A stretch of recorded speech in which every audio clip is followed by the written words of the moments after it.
I am Kayvin Da Clown, local comedian. You know me. Word.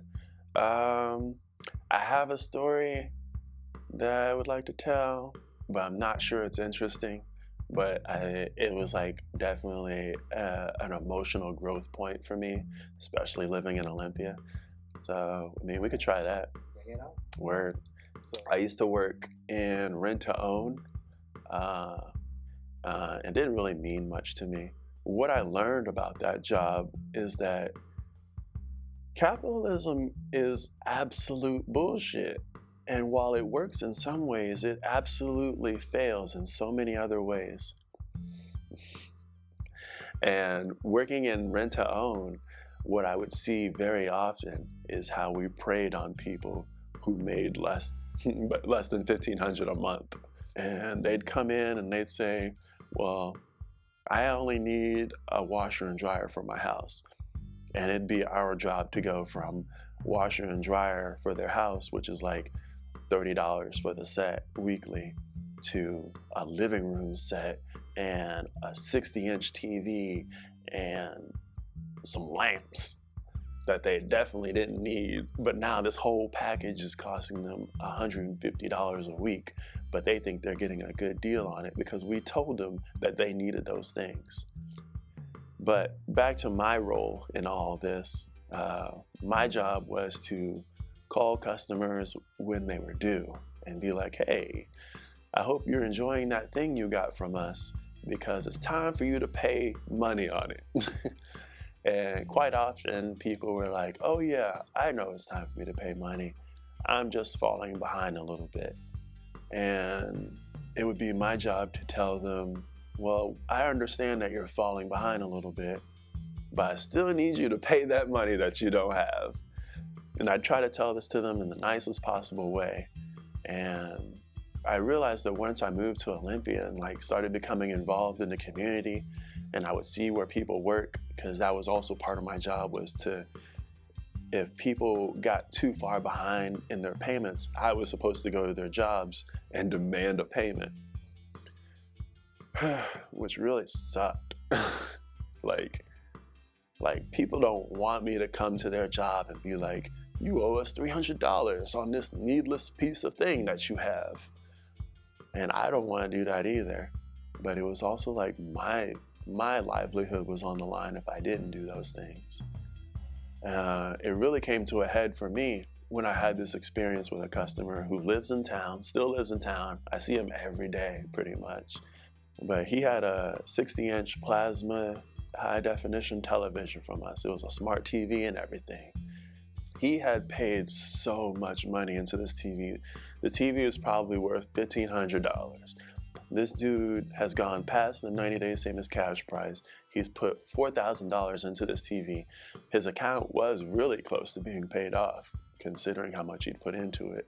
And the TV itself, from my point of view, I could see that it wasn't worth very much anymore. Like, we were basically making pure profit off of this TV by keeping him on the payment plan. And it got to the point where they'd sent me to his house. My manager was really adamant that we get a payment from him or pick up this TV that this dude should technically own. I went to his house and his wife opened the door and she was like, oh, he's not home, but his car was there. So I was like, well, I'm here because I either have to get a payment from you guys or I have to pick up the TV. And she was like, oh, well, he'd be really mad if I let you pick up the TV, but I guess there's nothing we can do about it. And so I went in, she unconnected the TV, I picked up this heavy freaking TV, oh my God. Like, man. Picked it up by myself, put it into the truck, strapped it in, was getting ready to leave, and here he comes busting outside. He's like, hey, give me back my TV. And I was like, well, it's still our TV until you pay off the agreement. And he's like, I put $4,000 into this TV, it's my TV. And I was thinking in my head, like, damn right it's your TV. But this is how this system works, and I hate the system. but this is what I'm supposed to do. And so he starts trying to pull the ramp down on the tailgate of the truck, and he doesn't know how this stuff works. So he's just, give me my TV, you piece of shit. And I'm just like, well, I'm gonna leave. So I go to get into the truck, and he literally like pushes me up against the truck and is like, you give me my TV back right now. And I'm not the type to go flying off the handle. Like, when I get angry, like I literally will start crying when I get angry. But I was about to go into a rage because of how absurd this whole situation was. I like turned on him. My eyes must have had death in them, because he backed off so quick. And he was like, we cool? We cool? We cool? This is a big dude too. Like, so I don't know how I must have looked. He was like, we cool? And I was like, and then I got in the car, I called my supervisor, and I told him what happened, and he was like, just come back to the store.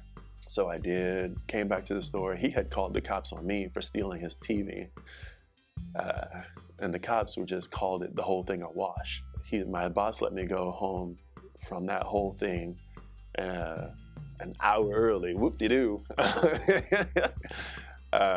And the whole way home I cried, because I thought about how shitty it was that this dude went off on me over something so materialistic. Like, for that moment, he put materials over human life.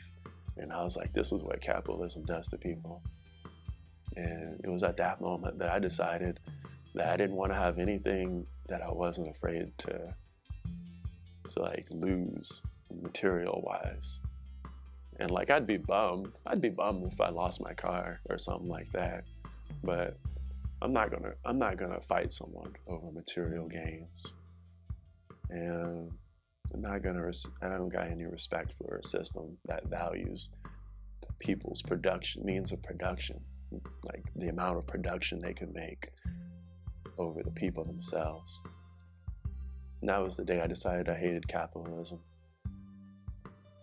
And then I got fired 2 weeks later.